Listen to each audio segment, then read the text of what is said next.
আসসালামু আলাইকুম এভরিওয়ান, সবাই কেমন আছেন? আশা করছি সবাই খুব ভালো আছেন। আমরা আল্লাহর রহমতে খুবই ভালো আছি। আর আজকে একদম ভিন্নধর্মী একটা ভিডিও নিয়ে চলে এসেছি আপনাদের মাঝে।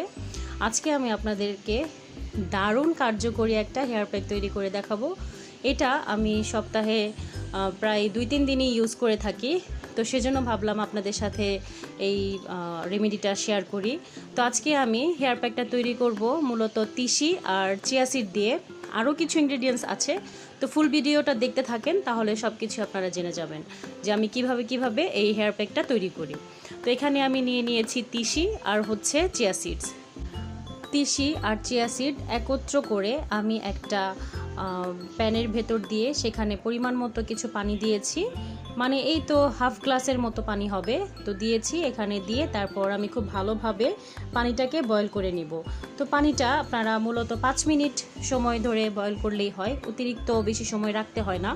তো 5 মিনিট বয়েল করার পর তারপর আমি এটাকে নামিয়ে একদম গরম গরম অবস্থাতেই ছেঁকে নেব। আর যদি বেশি ঠান্ডা করতে যান তাহলে কিন্তু জেলটা একদম স্টিকি হয়ে যাবে, ছেঁকতে পারবেন না। সেজন্য গরম থাকা অবস্থাতেই এই জেলটাকে আমি একটা ছাঁকনির সাহায্যে ছেঁকে নেব। এই তো ছেঁকে কিন্তু আমি একটা বাটিতে নিয়ে নিয়েছি, আর এটাকে একদম ঠান্ডা করতে হবে। এখন ঠান্ডা করে নিয়ে আমি একটা ব্লেন্ডারের জারের মধ্যে দিয়ে দিচ্ছি, কারণ আমি সবগুলো উপকরণ এখন ব্লেন্ডারে দিয়ে তারপর ব্লেন্ড করব।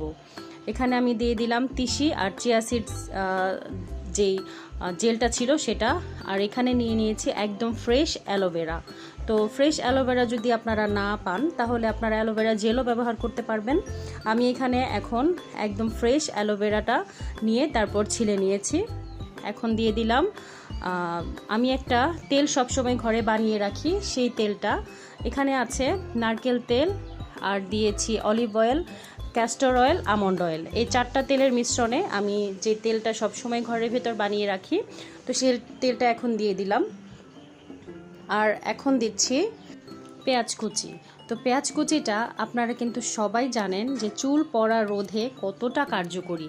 তা আমি এই পেঁয়াজের রস সবসময় কিন্তু চুলে ব্যবহার করি, আর এভাবে দিলে তো কোনো কথাই নেই। একদম সব কিছু একসাথে ব্লেন্ড করে তারপর দিলে কিন্তু চুলটা খুবই সুন্দর হয়।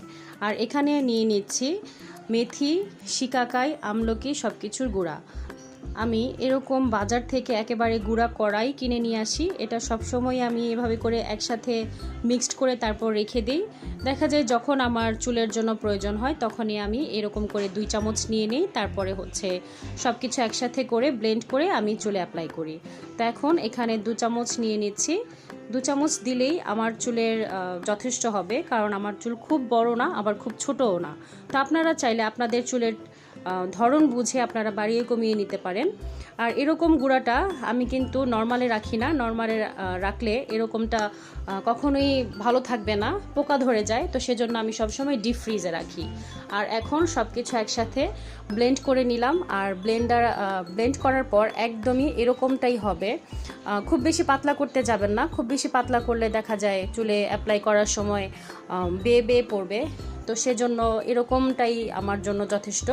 তো সেজন্য আমি এরকমভাবেই সবাই ব্লেন্ড করি, আর এভাবে করেই আমি আমার চুলের যত্ন নিই।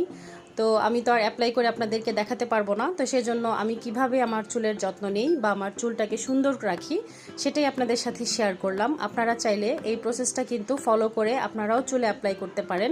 আশা করি আমার মতো আপনারাও খুব উপকৃত হবেন। আর এই হেয়ার প্যাকটা চুলকে শক্ত করবে, মানে চুল পড়া রোধ করবে, আপনার চুলকে অতি দ্রুত বৃদ্ধি করবে, চুলকে খুব সুন্দর মসৃণ ও সিল্কি করবে। আর মানে অনেক গুণ, আসলে বলে শেষ করার মতো না এই যে হেয়ার প্যাকটা আমি তৈরি করেছি। তো আপনারা চাইলে এভাবে হেয়ার প্যাকটা তৈরি করে দেখতে পারেন। আশা করছি সবারই ভালো।